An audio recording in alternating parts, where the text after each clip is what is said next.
Bonjour à tous, bienvenue sur le site de la Nouvelle Factory.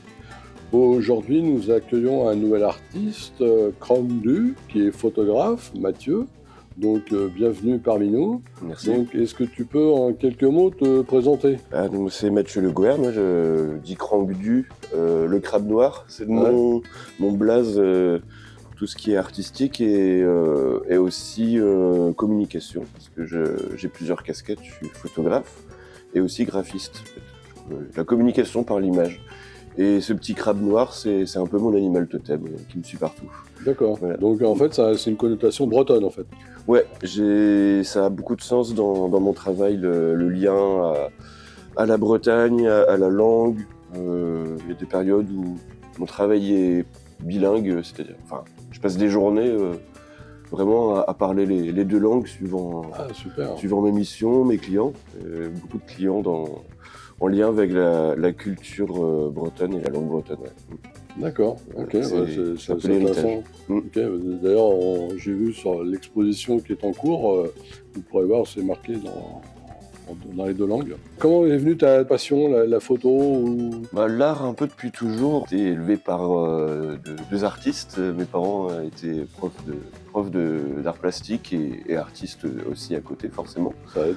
Ouais, ça aide, ouais, peut baigner dans l'art en général. Photo, c'est venu à partir de mes 15 ans, quelque chose comme ça, avec les débuts du numérique, la démocratisation du numérique. Ça a vraiment pris une place importante dans ma vie quand j'étais étudiant à Paris. Je me promenais beaucoup, je traînais un peu dans toutes les rues, je recherchais un peu les cours d'eau, la mer qui me manquait, le canal Saint-Martin, la Seine, et puis je me suis rendu compte que c'était facile de prendre des gens en photo à Paris, parce qu'il y a tellement de touristes. Ouais, il y a plein de monde. Ouais, c'est pas comme à Brest, les gens sont moins farouches.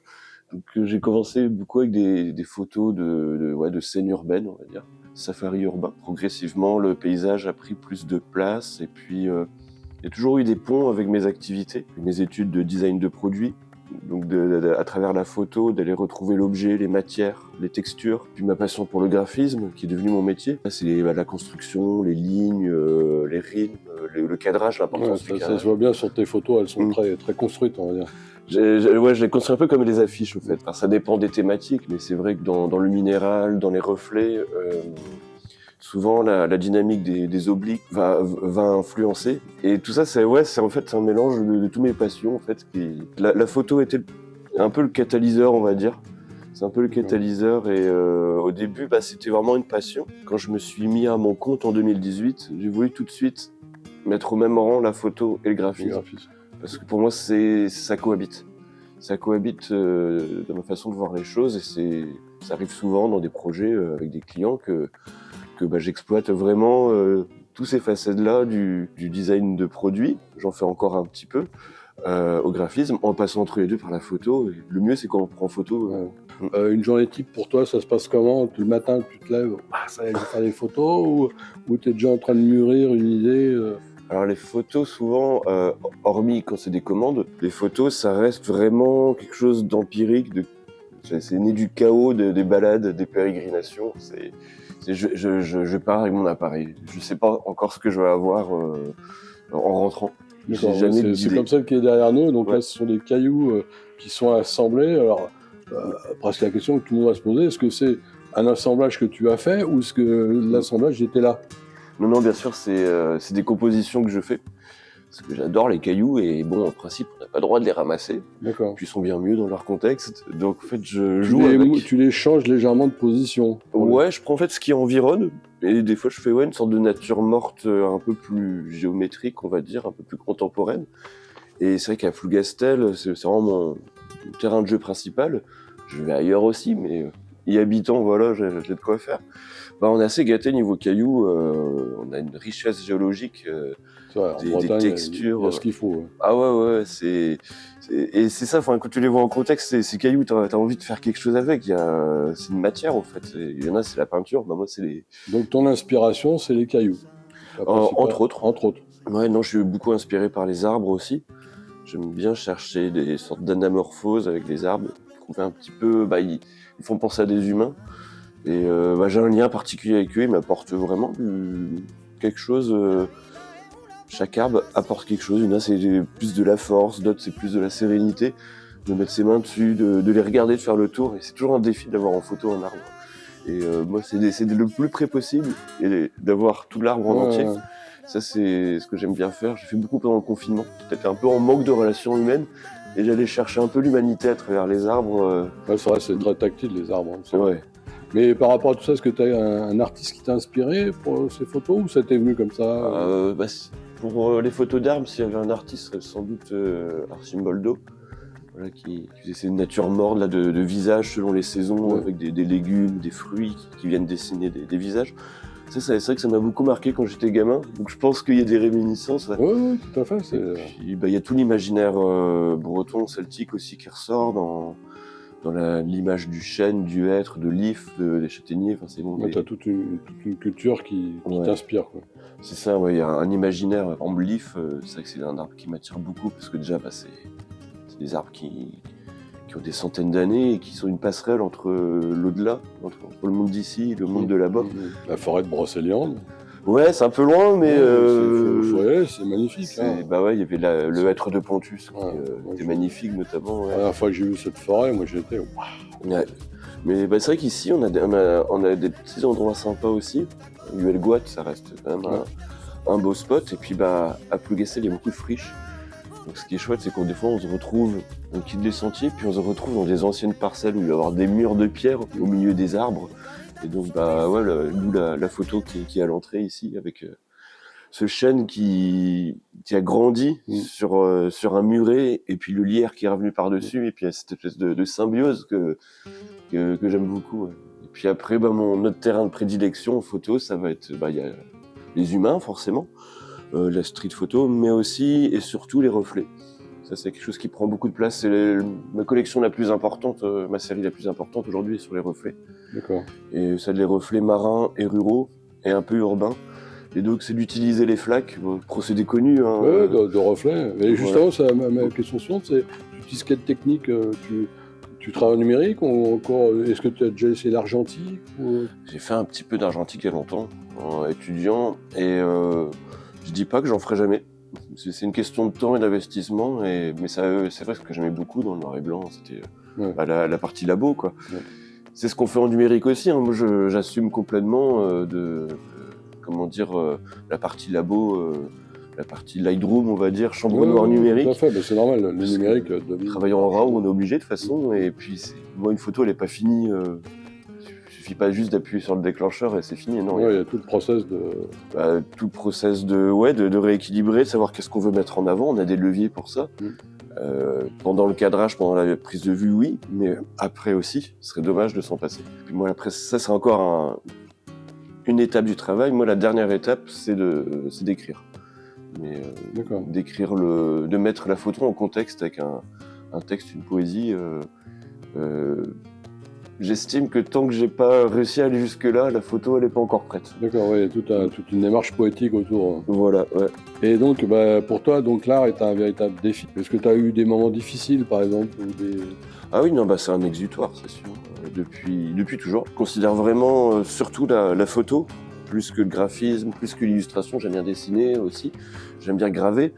Mais la photo, bien plus que les autres, est un exutoire. Ouais, ça permet un peu de canaliser ça peut être autant de la tristesse que de l'anxiété, que comme des tu peurs. disais pendant le Covid, le manque de relations avec les autres. Clairement, il y avait d'aller chercher l'humain dans l'arbre par le biais de la photo. Mais l'humain à plusieurs niveaux. Ça peut être dans le côté social, mais ça peut être aussi le côté presque érotique finalement. Dans le corps, en fait. Et c'est ça qui est chouette avec la photo, je trouve, c'est qu'on peut vraiment se jouer des échelles, des contextes, aller chercher d'autres mondes, des fois, voir le monde un peu d'une autre façon. Oui, tout à fait. Retrouver son enfance aussi, les jeux de cailloux, par exemple. Les arbres, c'est ça, c'est aussi les cabanes, les flaques, c'est de regarder au ras d'une flaque et d'avoir l'impression qu'il y a un autre monde. Ouais, tu t'imagines un monde, quoi. C'est ça. Et justement, quels sont des moments qui t'ont marqué, où tu te dis super, des bons souvenirs en photo en photo ou dans d'autres choses, quelque chose en l'art qui t'a marqué je pense que j'ai essentiellement que des bons souvenirs avec l'art. Je pense que Tu le vis bien. Les arts appliqués, moins. C'est pas que j'ai des mauvais souvenirs, au contraire. Mais les arts appliqués, c'est appliqué à l'industrie, appliqué à une demande. Donc il y a beaucoup plus de contraintes, on se met beaucoup plus de pression. Dans l'art, souvent, pour moi, c'est un terrain de jeu, c'est l'expression pure. J'irai jamais me mettre de la pression. Dans les expos, j'ai cette chance-là, je pense, avec la photo, de pas avoir peur. Dans la photo artistique, j'entends, de pas avoir peur d'y aller comme ça. Il y a rien à perdre, quoi. Tout à créer. Et justement, pour toi, selon toi, quel est le rôle de l'art dans notre société aujourd'hui? Un sacré rôle, à mon sens. À mon avis, l'art, c'est autant dans la transmission. Ça, c'est peut-être moi la première chose pour moi, la transmission. On vit dans une région où la transmission est très importante. Il y a toute une partie de choses qui n'a pas pu être transmise par le fait d'éradiquer la langue. Heureusement, il reste d'autres choses. Et puis, il y a toujours la langue, mais transmettre le patrimoine, transmettre qu'il soit matériel ou immatériel, à certains sports, aux danses, à la voile, c'est des choses... Tout t'intéresse, en fait. Tu es un passionné. Ah c'est un tout, c'est un tout. Et non, ce rôle, il y a un rôle politique aussi dans l'art. Pour moi, il permet de pouvoir s'insurger contre des choses parfois. La photo, c'est génial. Il y a des artistes au cours des siècles qui ont manifesté à travers leur art, leur mécontentement, leur désapprobation. C'est ça. Puis moi, dans la photo, d'être là en témoin d'un lieu qui bouge, que ce soit la pollution, le défi comment rendre beau la pollution des fois, juste pour la mettre plus sous les projecteurs. Mais aussi, je pense à l'érosion, au réchauffement climatique, de prendre en photo la nature qui change, c'est important. Ça reste un témoignage à l'heure où il y a encore beaucoup de gens qui ne veulent pas voir ça, qui sont dans le déni. Puis non, le rôle de l'art, il est dans l'éducation aussi. Oui, tout à fait. Très important. Tellement de messages à passer par l'art. Ça commence dès l'illustration, quand on est enfant, qu'on regarde des livres. On est prévenus, ouais. Et une fois de plus, la photo a ce rôle-là aussi. Je travaille souvent avec des enfants. Quand j'expose dans des médiathèques notamment, c'est toujours l'occasion de présenter à une ou deux classes mon travail. Ils se projettent des fois plus facilement que des adultes. Ils ont un côté naïf, ils imaginent facilement. Ils rentrent complètement dans les expos sur les reflets. Je les voyais s'allonger pour regarder à l'envers. C'est super comme réaction. Et puis c'est ça.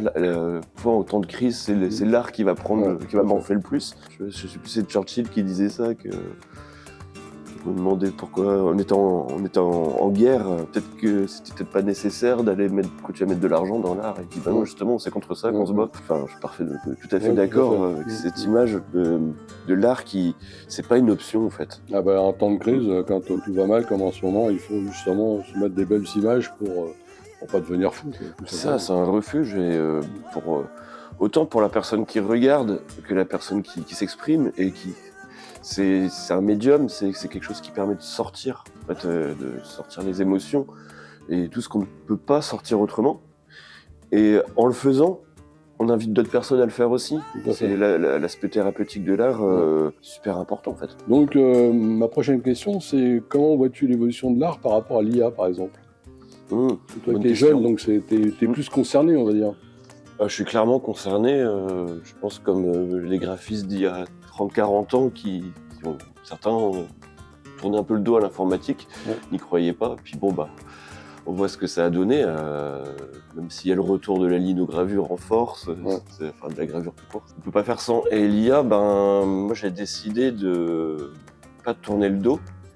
Ça veut pas dire que je veux faire la promotion gratuite de l'IA, mais déjà en retouche photo pour les reportages, elle est arrivée discrètement avec Lightroom, sur des trucs qui font des fois gagner beaucoup de temps, et c'est pas du travail très valorisant certaines opérations.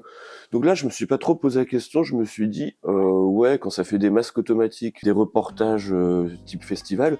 Des tâches répétitives. Voilà. Des photos que tu vas faire, par exemple, je fais une parenthèse, je coupe. Moi, donc, je suis un ancien photographe, j'ai fait du mariage, par exemple. Dans le mariage, maintenant, on fait des centaines de photos, à l'époque, on en faisait beaucoup moins. Mais quand on faisait en numérique, il fallait prendre chaque photo, chacune les équilibrer. C'était des heures de post-production. Alors que là, je vois en IA, tu choisis, tu te cales sur les mariés au début, et puis l'IA va t'équilibrer tout ton reportage. C'est des heures et des heures de gagner. Et C'est ça, un outil, ça pour moi, laisse c'est du un temps outil. pour faire des choses Oui, plus créatives à tout à côté. fait. Ou alors dans ces photos, justement, passer plus de temps sur des détails où Ouais. tu n'aurais pas eu le temps autrement. Donc pour cet aspect-là, je vois pas de danger avec l'IA. À part peut-être au niveau environnemental, c'est sûr, ça a questionné. Je trouve que c'est important d'avoir une transparence parce que bah oui, ça consomme de l'électricité, de l'eau, des terres rares. Ouais. Ça, je trouve qu'il y a un débat à avoir.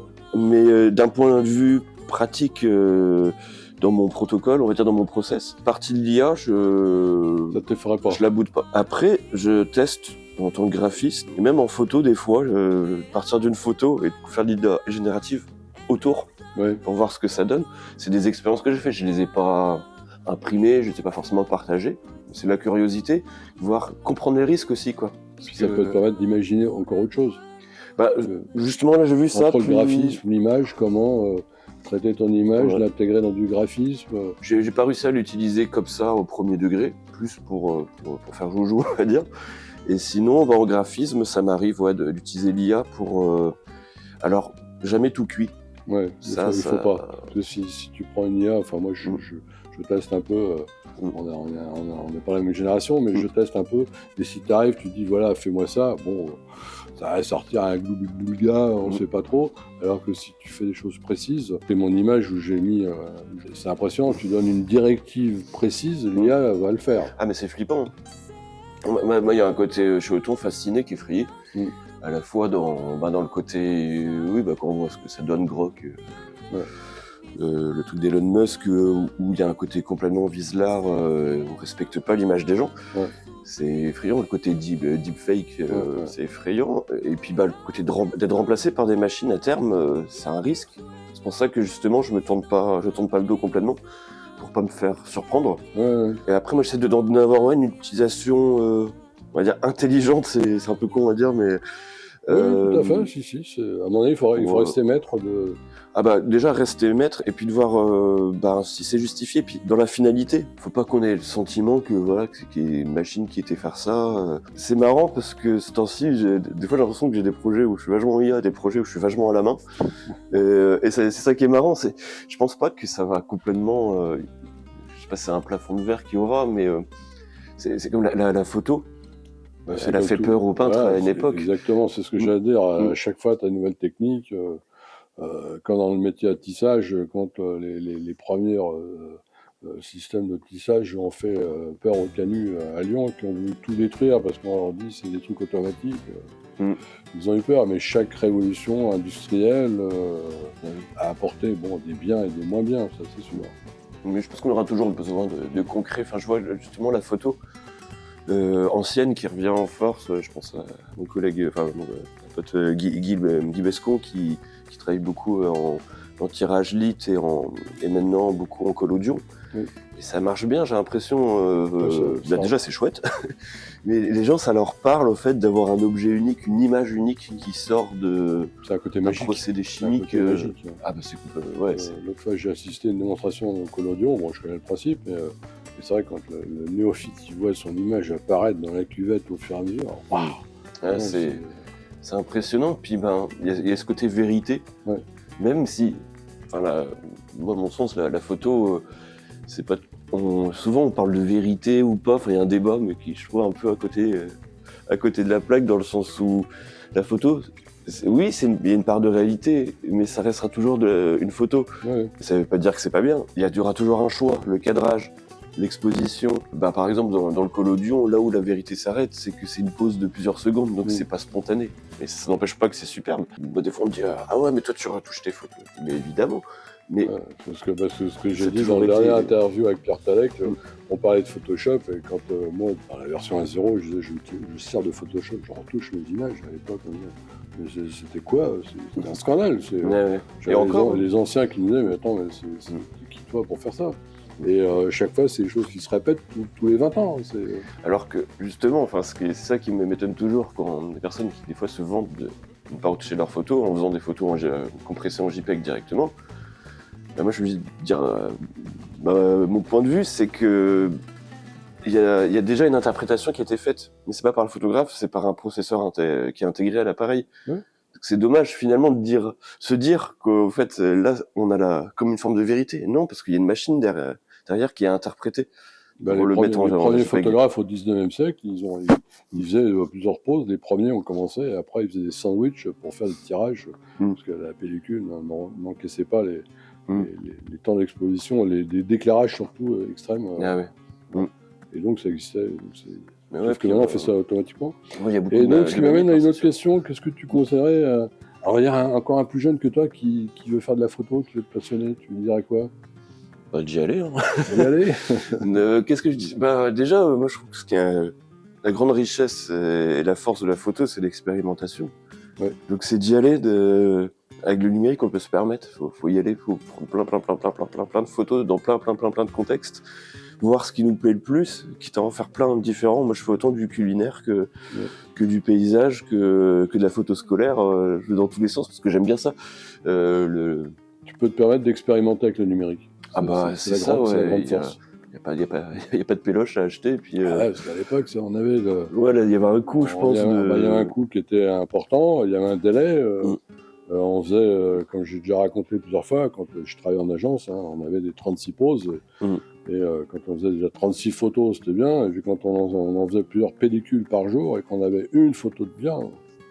Ouais, c'était encore un autre métier finalement. Voilà. Ouais. Et justement, là, il y a ce côté-là, mais après, ça demande quand même, je pense, du travail, la photo, à comprendre. C'est un monde technique, et puis, moi, j'ai jamais voulu rentrer par la porte de la technique. C'est pas trop mon truc. Je suis pas très matheux, pas très scientifique. Ça évolue tout le temps. Ouais, puis après il y a des principes de base. Moi j'ai mis du temps avant de comprendre la triangulation entre la sensibilité, l'expo et la focale. Ouais. Ça fait quelques années à peine que j'ai compris. Et ça y est, maintenant je suis maître de mon appareil. Mais déjà prendre du temps à faire ça, mais il faut le faire dans le plaisir, je trouve. Et à force, c'est comme ça que moi je trouve apprendre avec la sensibilité, c'est chouette. Voilà, je parle pas de l'ISO là pour le coup, mais de sa propre sensibilité. Tout à fait. Et puis après, moi un conseil que j'aurais donné, c'est de pas travailler seul en fait. Ouais. C'est-à-dire dans l'endroit qu'on choisit de travailler, par exemple. Moi, ça fait depuis 6 ans que je suis en tiers-lieu. Ça m'aide beaucoup. Avant, j'étais en coopérative d'activité d'emploi aussi. Ça m'a aidé. Donc de pas travailler seul, que ce soit pour pas être isolé, pour le réseau, mais aussi pour mutualiser le matos. Ça coûte cher. Ça a toujours coûté cher. Ça coûte énormément cher la photo. Moi, par exemple, ça fait des années que j'ai dit qu'il faut que j'achète une softbox. J'en prends toujours celle de mon collègue de bureau qui est vidéaste, mais lui quand il a besoin d'un portant, voilà, on se débrouille entre nous. Et c'est chouette. C'est chouette parce que ça laisse le temps de tester. Pareil, j'ai pas mal travaillé avec Guy Bescon sur les reportages. J'avais trop pour moi seul, avec un client, voilà, on était en binôme. C'est carrément plus agréable. Et puis pour les faire valoir ses droits aussi. C'est un métier qui est pas facile en termes de droit, je trouve. Ouais, tout à fait. Les gens se rendent pas compte du boulot qu'il y a. Souvent, ils disent non, mais tu prends quelques photos. Dans le devis, t'as mis 30 photos, mais on a besoin que de 10. Bah non. Je vais t'en donner 30 parce que je vais en faire 100. Et puis que le travail de tri, c'est super long et qu'il faut le valoriser, ce travail. Il faut tout expliquer. J'ai l'impression on fait clic et que c'est fait. Quoi. Et voilà, c'est ça. Alors qu'il y a tout le repérage. Ouais. Il y a la prise de vue qui a valorisé bien plus. Moi, ça coûte 30% plus cher pour moi la prise de vue que le travail en bureau, que ce soit graphisme ou retouche photo. Parce que c'est un moment où on est hyper concentré, ça peut être physique, quand on est au téléobjectif, on sait que le téléobjectif, passé certains âges, on aura du mal à le faire, même avec un monopode. Donc ça je trouve que de travailler à plusieurs, il y a des syndicats aussi, moi je suis pas un bon exemple, j'en fais pas partie, mais il y a des assos. Ça c'est les meilleurs conseils que j'ai à donner. Et se renseigner sur ses droits, sur le droit à l'image. Moi, je suis pas encore assez renseigné, je sais. Mais bien valoriser son travail parce qu'il y a beaucoup de gens qui cherchent des gratuistes, des gens à pas cher. Un mariage, c'est un coût parce qu'un mariage, c'est une journée de présence. Ouais, tout à fait. Des fois, une demi-journée de préparation avec les mariés qui sont un peu stressés, on les comprend. Ouais. Et puis après, se retrouver avec 1400 photos à trier pour en donner 100, 150 au final, voire moins. Bah ouais, c'est 3 jours de boulot, quoi. Donc, ça a toujours été. Hein. Moi, j'ai fait en argentique. J'ai même fait à l'époque, bon, je ne vais pas faire le ringard, hein, mais le moyen format à l'époque, on avait 12 prises de vue par pellicule. C'est un film 120. Donc, toutes les claques, 12 vues, bah ouais, on changeait de pellicule. Donc, puis après, il fallait au labo, ramener ça le soir, des mini-tirages pour que les gens choisissent. Donc là, tu n'en faisais pas 200 ou 300. Hein. Non. C'était par quelques dizaines. Hein, bah ouais. Donc c'était autre chose. Hein. Mais la photo avait était peut-être plus précieuse à l'époque aussi. Moi, quand je regarde des photos d'avant, on prenait plus le temps de poser, tout à fait, de mettre presque en scène ou pas, mais alors que maintenant on peut prendre des photos tout le temps avec nos les téléphones. gens maintenant font plus de portraits. Par exemple, moi ici, je fais le studio dans lequel nous tournons en ce moment. Il sert aussi de studio de prise de vue pour les portraits. Et il y a très peu de gens qui viennent faire leurs portraits. Donc je lance un appel. Hein. Revenez faire votre portrait, ça coûte pas très cher. Et vous n'en serez pas déçus, hein, que ce soit moi ou d'autres photographes. Hein. Pensez à faire votre portrait. C'est vrai. Non, mais c'est d'immortaliser certains moments, de se faire beau. Puis les fameux albums de grand-mère qu'on ouvrait. Ah, tonton, machin. Ah, tata, etc. Et puis là, dans la photo, je trouve que c'est important de travailler en portrait en studio, ce qui est chouette. J'en ai fait pas mal dernièrement. Il y avait les municipales. C'est bon, c'est toujours une bonne période pour faire du portrait. Puis dans mon équipe au tiers-lieu, voilà, j'ai shooté un peu tout le monde aussi, et j'aime bien faire ça parce que il y a ce côté une rencontre en fait, même quand on connaît déjà personne, la personne elle se met un peu à nu finalement. Je parle du visage, hein, mais des émotions. Il y en a qui sont très à l'aise, d'autres pas. Il y a tout ce travail pour mettre la personne à l'aise et être elle-même. Et puis ça, c'est le travail social qui est super. Et ensuite, deuxième chose que j'aime bien moi dans les photos studios, après ça dépend comment on travaille. Moi, j'ose pas aller dans le flash encore, mais avec des lumières, c'est qu'on a l'impression d'être un peu un sculpteur aussi. La lumière vient sculpter le visage. Prend, hein, donc, si j'ai mis très longtemps à apprendre la façon de sculpter la lumière au flash, ça demande une sorte technique, mais quand on la maîtrise, c'est... Ah oui, il y a sans doute des intérêts. Mais ouais. Et là, je change complètement de sujet. Donc, maintenant, tu exposes à la Nouvelle Factory depuis le 13 mars au 18 juin. Donc, ton ressenti de cette expérience, parce que je pense que tu as déjà exposé plein d'autres fois ailleurs. Oui, j'ai plusieurs expos. C'est chaque fois différent.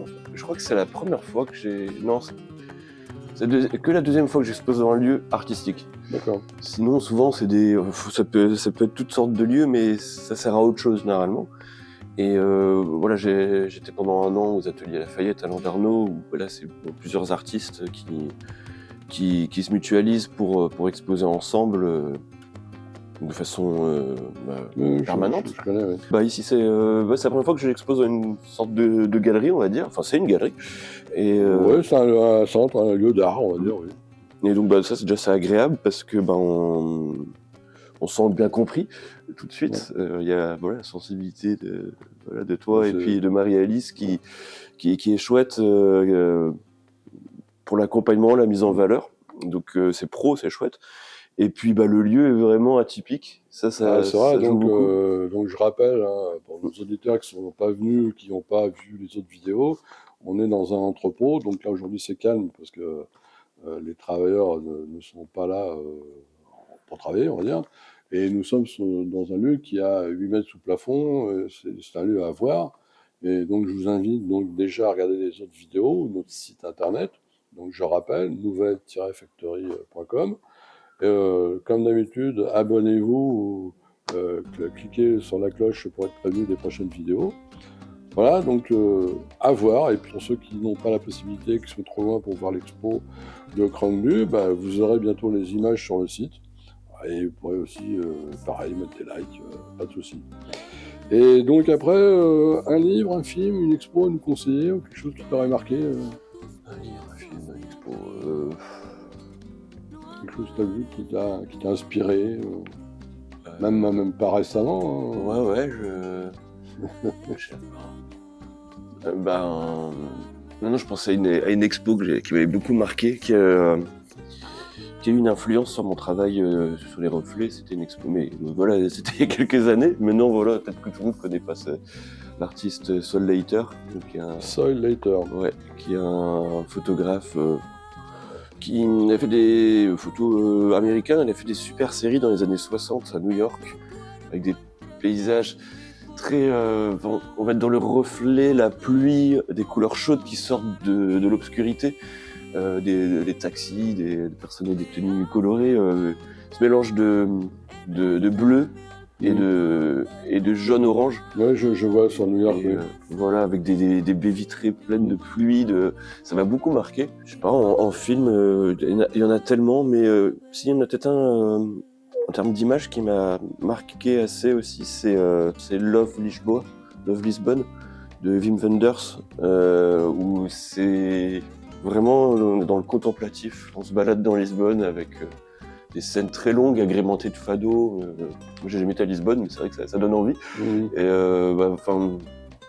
voilà, bon, j'aime beaucoup les films de Wim Wenders, Paris, Texas aussi, qui a une esthétique, justement, une lumière, une couleur, une photographie, un magnifique. Ouais. Ça, c'est un de mes films préférés, je pense, en termes d'esthétique. Ouais. Puis la musique qui va avec de Ray Cooder, c'est pas mal. T'aimes bien les musiques un peu espagnoles. Ouais, alors ça c'est marrant, ouais, je suis assez attiré par la culture, sans connaître, hein, mais de l'Espagne, du Portugal, de l'Amérique du Sud. Latine. Ouais, j'ai une forme d'appétence, même si je parle pas espagnol, mais ouais, je sais pas, c'est la chaleur peut-être. J'aime tellement la Bretagne que j'ai besoin des fois de... il faut compenser, la chaleur. Merci Mathieu pour toutes ces explications. Merci. Donc nous arrivons au terme de cette interview qui j'espère vous aura plu. Comme d'habitude, n'hésitez pas à cliquer le pouce en l'air, hein, donc ça fait marcher les algorithmes YouTube. Et puis on vous dit à très bientôt pour un prochain interview. Comme je dis toujours, ne quittez pas la vidéo tout de suite, attendez, je vais mettre quelques photos un extrait d'exposition qui est en cours, et sinon, pour ceux qui peuvent, venez nous voir. Voilà, donc merci Mathieu. Merci à toi. À très bientôt. Et puis longue vie à la Nouvelle Factory. Merci.